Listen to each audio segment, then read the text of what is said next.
Winter season start થાય એટલે ઘરમાં શરદી ખાંસીનો પ્રોબ્લેમ નાના મોટા દરેકને થતો હોય છે. તો આજે કોઈ રેસીપી નહીં પણ એક હોમમેડ રેમેડી જોઈશું જેનાથી શરદી ખાંસીમાં ખૂબ જ રાહત થાય છે. હું કોઈ મેડિકલ પ્રોફેશનલ નથી. આ રેમેડી મને મારા મોટા પપ્પા કે જે અત્યારે 84 યર્સના છે અને તેમને આયુર્વેદનું ખૂબ જ નોલેજ છે, તેમણે મને સજેસ્ટ કરેલી છે. અને જો આજની આ રેમેડી પસંદ આવે તો ચેનલને એક લાઇક આપી ફ્રેન્ડ્સ અને ફેમિલીમાં શેર કરી દેજો, જેથી બીજાને પણ ઉપયોગી થાય. ઘરમાં નાના મોટા દરેક લોકો માટે આ રેમેડી ઉપયોગી છે. બસ ખાલી માત્રાનું ધ્યાન રાખવાનું છે. ઉંમર પ્રમાણે દરેક વસ્તુની માત્રા કેટલી લેવી તેનું ધ્યાન રાખશો તો આ રેમેડી બહુ જ સરસ રિઝલ્ટ આપે છે. તો વિડીયોના સ્ટાર્ટિંગમાં તમે જોયું કે મેં મરીને ધીમા ગેસ પર 2 થી 3 મિનિટ માટે શેકી લીધા છે. શેકીને મરીનો એકદમ બારીક પાવડર કરી લેવાનો છે.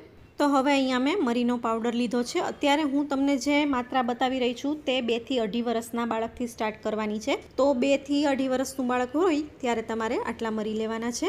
પછી 3 વર્ષનું બાળક હોય, 4 વર્ષનું બાળક હોય કે મોટા હોય તો તમારે તમારી રીતે ક્વોન્ટિટી સેટ કરી લેવાની. થોડી મરીની માત્રા વધારી દેવાની. નાની જે અથાણાની ચમચી આવે છે તે તમે લેશો તેના પાછળના ભાગથી, તો લગભગ આટલા મરીનો પાવડર લેવાનો છે. પછી કદાચ થોડું ઘણું વધારે ઓછું થઈ જાય તો તેનાથી કંઈ નુકસાન નથી. પછી જેટલો મરીનો પાવડર લીધો છે તેટલી જ માત્રામાં સાકરનો પાવડર લેવાનો છે. ખડી સાકર આવે તેને મેં પીસીને એકદમ ફાઇન પાવડર કરી લીધો છે.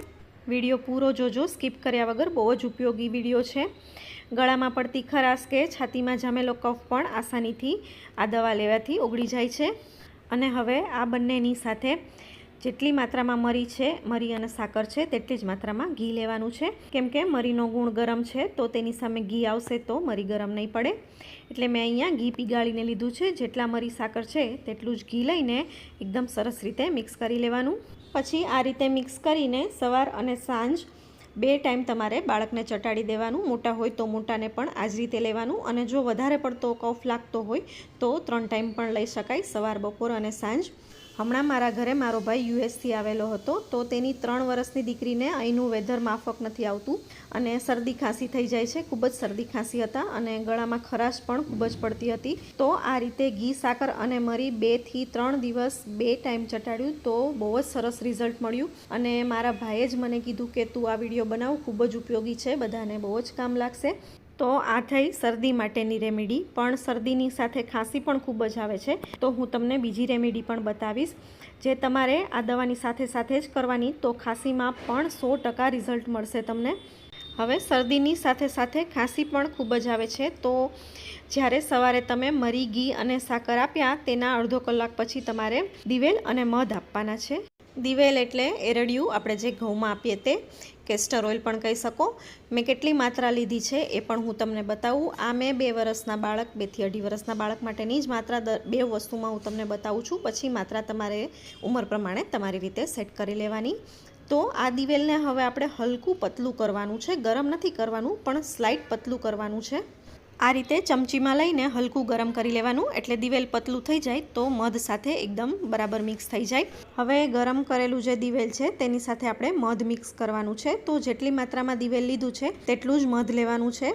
દિવેલ અને મધને એકદમ સરસ રીતે મિક્સ કરી લઈએ પહેલાં. અને પછી ઘી, મરી અને સાકર લીધાના અડધો કલાક પછી તમારે આ દિવેલ અને મધ લેવાના છે. દિવેલ અને મધ મેજિકલ રિઝલ્ટ આપે છે ખાંસીમાં. તમે એક વખત ચોક્કસ ટ્રાય કરજો. દિવેલ અને મધ લીધા પછી ઉપર પાણી નથી પીવાનું. પણ જો બાળક ક્યારેક ઉપકા કરે અને મોઢામાં ચીકાશ જેવું લાગે તો તમે મમરા કે ખાખરા જેવી કોરી વસ્તુ આપી શકો છો થોડી. વધારે પડતી શરદી ખાંસીમાં 3 ટાઈમ નહીતર 2 ટાઈમ આ વસ્તુ તમે 2 થી 3 દિવસ લેશો તો શરદી અને ખાંસીમાં ખૂબ જ સરસ રિઝલ્ટ મળશે.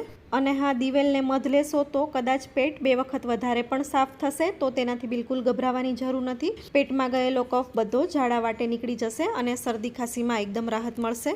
અને જ્યારે સવારે સ્ટાર્ટ કરો ત્યારે નરણા કોઠે પણ લઈ શકો છો અને નાસ્તા પછી પણ લઈ શકો છો આ દવા. અને હા, શરદી નથી, ખાલી ખાંસી છે તો તમે દિવેલને મધ એકલા પણ લઈ શકો છો. ખાંસી જનરલી મોડી રાત્રે કે વહેલી સવારે વધારે આવતી હોય છે તો ત્યારે ખાલી દિવેલને મધ લેવાથી પણ બહુ જ સરસ રિઝલ્ટ મળે છે. તો આવી હોમમેડ રેમેડીનો ઉપયોગ કરીને પૈસા અને સમય બંનેનો બચાવ કરીને પરિવારને સ્વસ્થ રાખો. તો ફરી મળીશું, ત્યાં સુધી આવજો.